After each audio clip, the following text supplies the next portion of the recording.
जिस खतरे की बात कई दिनों से हो रही थी, आखिर उसकी शुरुआत हो गई। रूस ने यूक्रेन पर हमला कर दिया है। लेकिन रूस के राष्ट्रपति व्लादिमीर पुतिन ऐसा क्यों कर रहे हैं और वे आखिर चाहते क्या हैं? इस विवाद की जड़ है नेटो। नेटो 30 देशों का एक डिफेंस अलायंस है। दूसरे विश्व युद्ध के बाद 12 देशों ने अलायंस किया था कि एक दूसरे को किसी हमले के वक्त मदद करेंगे। फिलहाल अब इसमें 30 देश शामिल हैं, जिसमें यूरोप के कई देश हैं, अमेरिका है, यूके है।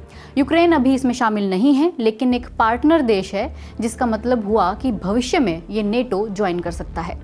रूस बहुत टाइम से कोशिश करता रहा है कि यूक्रेन यूरोप से रिश्ते ना बढ़ाए। रूस नहीं चाहता कि यूक्रेन का संबंध नेटो से हो या यूरोपियन यूनियन से। पुतिन को वेस्ट और यूक्रेन दोनों से ये गारंटी चाहिए कि यूक्रेन नेटो नहीं ज्वाइन करेगा, साथ ही अपनी मिलिट्री हटाए और एक न्यूट्रल स्टेट बन जाए। उनकी एक और मांग है कि नेटो रूस की सीमा पर अपने हथियार ना लगाए और 1997 के बाद जिन देशों ने भी नेटो ज्वाइन किया है उनसे सेना और मिलिट्री इंफ्रास्ट्रक्चर वापस ले ले। इसका मतलब तो हुआ पूरा सेंट्रल यूरोप, ईस्टर्न यूरोप और बाल्टिक सी नेटो से अलग हो जाए। तो नेटो को कमजोर करना पावर बैलेंस करने का भी मामला है। कोई देश नेटो को छोड़ना तो नहीं चाहेगा, तो जाहिर है कि पुतिन की मांग मानना नामुमकिन ही है। पुतिन का नजरिया है कि वेस्ट ने उनसे 1990 में वादा किया था कि वे ईस्ट की तरफ 1 इंच भी नहीं बढ़ेंगे, लेकिन वे बढ़े। लेकिन ये वादा तो सोवियत संघ के टूटने से पहले किया गया था और तब के प्रेसिडेंट मिखाइल गोर्बाचोव से किया गया था, और वो भी ईस्ट जर्मनी के कॉन्टेक्स्ट में। बाद के सालों में प्रेसिडेंट मिखाइल गोर्बाचोव ने खुद भी कहा था कि नेटो के विस्तार के बारे में तो कुछ डिस्कस ही नहीं हुआ था। फिर मामला ये भी है कि रूस यूक्रेन को अपना ही मानता है। उसके हिसाब से यूक्रेन को बनाया ही रूस ने है। 1994 में रूस ने समझौता साइन किया था कि वो यूक्रेन को एक इंडिपेंडेंट और सोवरन देश मानेगा। लेकिन पिछले साल ही पुतिन ने कहा कि रूस और यूक्रेन एक ही देश हैं और यूक्रेन तो वेस्ट की कठपुतली है, वो वैसे भी कभी प्रॉपर देश नहीं था। 1991 में सोवियत संघ जब टूटा तो रूस, यूक्रेन और बाकी 13 अलग अलग देश बने। इनकी अपनी सरकारें, इकोनॉमी और कानून हैं। लेकिन यूक्रेन के कई लोग रूस से ज़्यादा रिलेट करते हैं। ईस्ट यूक्रेन में रशियन मेन लैंग्वेज है। कल्चरली, सोशली दोनों आपस में जुड़े हुए हैं। यूक्रेन के कुछ हिस्सों में रूस समर्थित अलगाववादियों ने भी अपना कब्जा जमा रखा है।